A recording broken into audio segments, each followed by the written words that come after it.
Hey everyone, I'm going to do a reading from my novel Hollywood Dreams out under my adult author name of LJ Diva, large print, trade paperback, hardcover dust jacket and ebooks at all good online bookstores. Here we go. Driving down the coast, I found a cute little 50s style diner and pulled in for a bite to eat. My car fitted in well and drew everyone's attention, and damn did it make me feel good. Inside the diner there were 50s memorabilia everywhere. Black and white tile floor, bar stools, booze, tables and chairs, a jukebox in the corner. It was so damn cute. I ordered a burger and coke and sat at the far end next to the window. I went off into my daydreams again and didn't hear the deep grunting Harley roar into the car park. The waitress, dressed in her 50s outfit, God, it was like an episode of Happy Days, brought me back to reality when she placed my food on the table. I munched away while reading through my notes and appointment book, seeing I still had much to do, and was oblivious to all around me, especially one hunk of a man sitting 3 tables in front of me. I finished my burger, wiped my mouth and hands, and sat slurping my drink, making some more notes and a couple of phone calls. I had no idea I was being watched. After what seemed like forever, Sing called. Pick me up in 20 minutes, and can you bring some food? I'm starving. I'm at that 50s diner down the road. I can bring you a burger. Oh, God, no. You know I only eat fresh and organic. Is that sushi bar nearby? No, don't think so. I made another note. Well, if you can't find anything, I'll grab it when you pick me up. All right, see you in 20. Little did I know it wouldn't be 20. I threw my diary and phone into my bag and reached for my drink. Putting it to my lips, I saw him and blinked rapidly.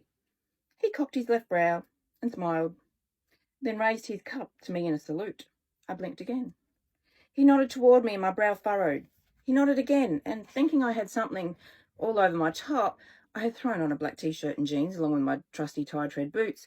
I looked down, only to discover I did have something all over me. I looked at him, then down at my top. There it was, in all its glory, splashed all over the front of my shirt. His face. I looked up at him and blushed. The man whose face I had printed on my top was sitting 3 tables in front of me in the cute little 50s diner. A huge grin spread across his face, his gorgeously tanned Italian face. Carmine Giovinazzo. His brows wiggled comically and he nodded again, then silently clapped. With as much grace and dignity as I could muster, and beet red to boot, I grabbed my bag and walked down the aisle with confidence, trying not to look at him. I pretended to go past, then stopped as my heart beat furiously against my chest. He looked up at me with his famous big baby blue eyes and grinned oh so sexily. So, Mr. Gianetti, what's it like knowing that your face is plastered from left to right over my breasts? You must be so proud. I waited, trying not to show how shaky I was. His sexy smile never wavered, but he shyly looked down at the table, then back at me. Actually, he said in his New York twang, I am proud, aren't you? You have great breasts. In a split second, I was red all over. Damn that man. I didn't say anything. I couldn't. I just stood there staring at him, beet red from top to toe, and hot as anything. This man was damn sexy, and he was proud of my breasts. Carmine spoke first. Do you want to sit down? He pointed to the chair opposite him, still smiling shyly. I gathered my courage. Why the hell not?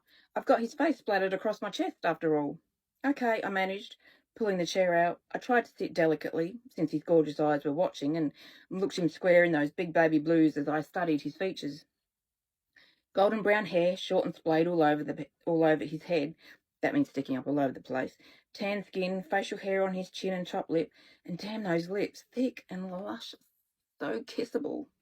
I think I unconsciously, or is that subconsciously, licked my lips while looking at him. Then I noticed him watching me. I blushed again, and he smiled that damn sexy grin, showing off even white teeth.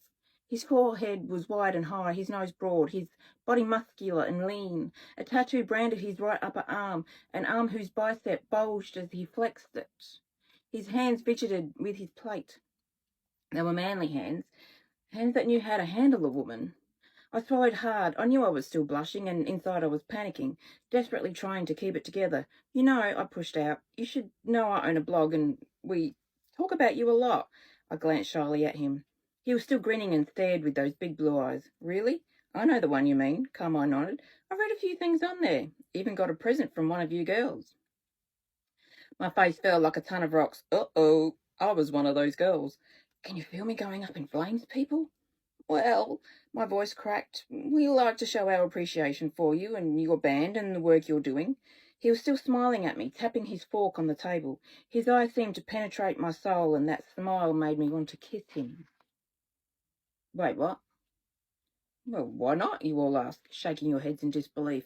No, I can't be thinking that way. God, get a grip. Well, I guess I'd better go back through that present and see if you're in there. I was mortified. He still had it, and damn if he'd find me. Unfortunately, I think all of my expressions told him that's where he would find me. Bugger. I gave myself away. Damn it. Well, I'm sure he will, I mumbled, feeling incredibly self-conscious. That man's eyes were doing things to me. He only had to stare at me. Your accent, he said softly. Is it Australian? I've never been to Australia. I've thought of visiting. Maybe now's my chance to immerse myself in someone Australian. There was a look on his face of blatant desire, lust, passion, anything you could call it, and the sexual connotation was so evident I didn't know whether to laugh or panic. I tried not to do either. I mean, please. Him? Interested in me? I think you meant to say immerse yourself in all things Australian, I said with a slight smile on my face. He looked determined. No, I meant someone. And that is a read from my novel, Hollywood Dreams, out now under my author name of LJ Diva, large print paperback, trade paperback, dust jacket hardcover, and ebooks at all good online bookstores.